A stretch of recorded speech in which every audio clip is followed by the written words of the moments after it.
আমি এখানে টুকরো কাপড়টাকে সমান করে কেটে নিয়েছি, যেটার লেন্থ আমি রেখেছি 21 ইঞ্চি পরিমাণ।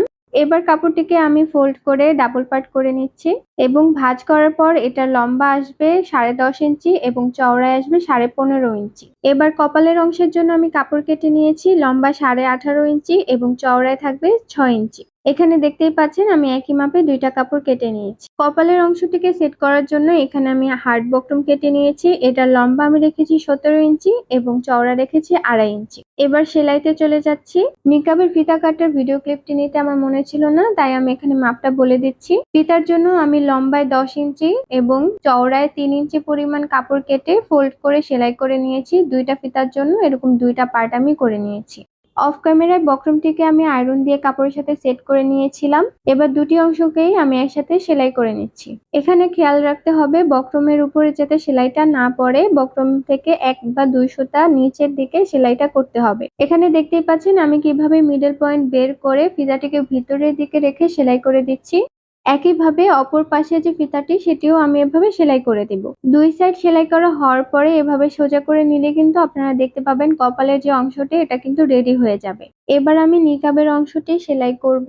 এর জন্য নিকাবটিকে উল্টো অবস্থায় রেখে 3 সাইড থেকে আমি সেলাই করে দেব।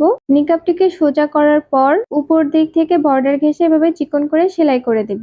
এখানে সেলাইটা যতটা সোজা হবে ঠিক ততটাই কিন্তু নিকাবের ফিনিশিংটাও সুন্দর হবে। এবার 1 ইঞ্চি করে কালো ইলাস্টিক কেটে নিয়েছি দুইটা।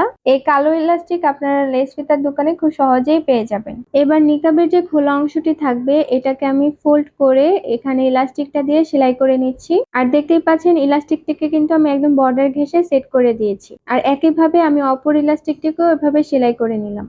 এবার কপালের যে অংশটি ছিল এটাকে আমি হাফ ফোল্ড করে আমি মিডল পয়েন্ট সেট করে নিচ্ছি। একইভাবে নিকাবের যে অংশটি এটাকেও হাফ ফোল্ড করে মিডল পয়েন্ট সেট করে নিয়েছি। এবার দুটি মিডল পয়েন্ট একসাথে রেখে আমার কতটুকু জায়গায় ইলাস্টিক লাগাতে হবে সেটা কিন্তু আমি মার্কিং করে নিয়েছি।